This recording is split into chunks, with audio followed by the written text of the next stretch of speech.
Hello and welcome to IB Times TV. I'm Jessica Minton, and joining me today is the senior editor of Money at IB Times, Greg Moorcroft, to talk about how the Dow and the S&P are hitting these record highs after Bernanke's comments yesterday. So, Greg, it's amazing how the markets are able to just have this psychological effect from Bernanke's comments. Why is that so?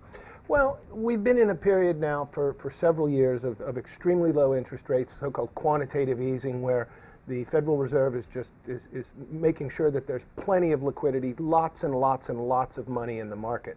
What a lot of that money has done has been to go to assets like stocks, emerging markets, gold, these assets that are a little bit riskier because the cost of borrowing the money to invest in them is so low.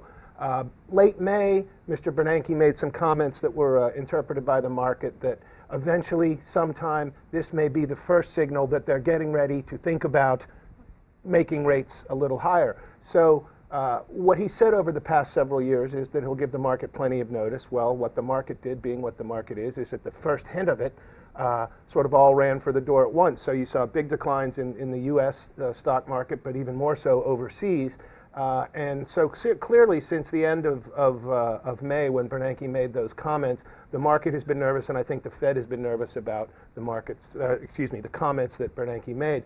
Yesterday, he came out after the market closed, after the release of the latest Fed minutes, and basically reiterated the tone and the language that he's used before, which was that policy will remain accommodative for the foreseeable future. In other words, everybody don't worry, I hinted that it's going to be higher, but we're not ready to commit to actually making it higher in September or December as people had expected before. So there was a period of about 6 weeks where the market was uncertain as to the pace at which this tightening or more restrictive policy was going to take place, and that we saw the market fall. Now that worry's been taken away. And just as quickly as it fell, now we're back at highs, all-time highs, looking like we're going to close there. Do you think the global financial markets are becoming too dependent on the Fed's stimulus measures? Well, yes, in a word, but would qualify that. The Fed's measures are intended to make the markets dependent on them to a certain extent. A lot of people talk about how the easy policies of the last few years will only end badly, it'll end in inflation. Bernanke actually, a lot of people will tell you, is much more concerned about deflation, a 1930s style sort of death spiral where people lose all confidence, where money is tight, people are waiting for prices to go down so they don't buy things, and he's been trying very hard to avoid that. Some people would say that it's kicking the can down the road for inflation, but it seems to have been successful to a point. We're still not growing the way we should be. There was some data out this morning that showed there's still some problems in the employment market. Unemployment is still around 7.6%. So while we may be stabilized and we may see the stock market very high, the overall economy is not out of the woods by any stretch. Now, it is interesting because there is this disconnect between the market and the economy. Just because we do have these market highs in the Dow and the S&P doesn't necessarily mean that there is job growth. Do you think the Fed's worried that it is creating an asset bubble with quantitative easing?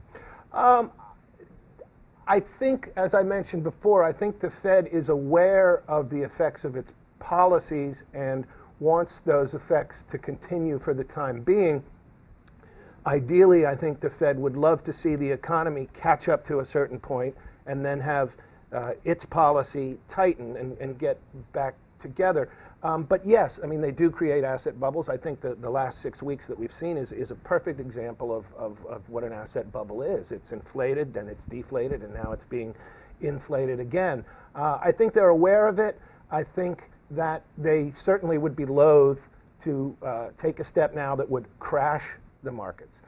And I think they probably got a little nervous seeing the effects that the comments in late May had. I think they're aware of it as much as anybody. Whether they worry about it, I'm sure they worry about it sometimes. Yeah. And finally, Obama has still remained kind of unclear on whether or not Bernanke will have another term, which would expire in January. Do you think that we will see Bernanke in a third term? I doubt it. I mean, this has become one of the great parlor games for people in our business in the last month or so. Who will replace Bernanke? Mr. Obama, President Obama, raised some eyebrows a few weeks ago when he made some comments about Mr. Bernanke coming to the end of his third term. Those comments were interpreted by some in the market as a not so subtle signal that he wouldn't be back. Personally, I think if I were Ben Bernanke, I'd be pretty exhausted. I wouldn't mind going back to Princeton and teaching some classes. But right now, it looks like Janet Yellen, who is the vice chairman of the Fed, should be the first female head of a major central bank. It looks like she probably will get the job. At least that's where the money on Wall Street's betting. Well, Greg, thank you so much for your insight. You're very welcome.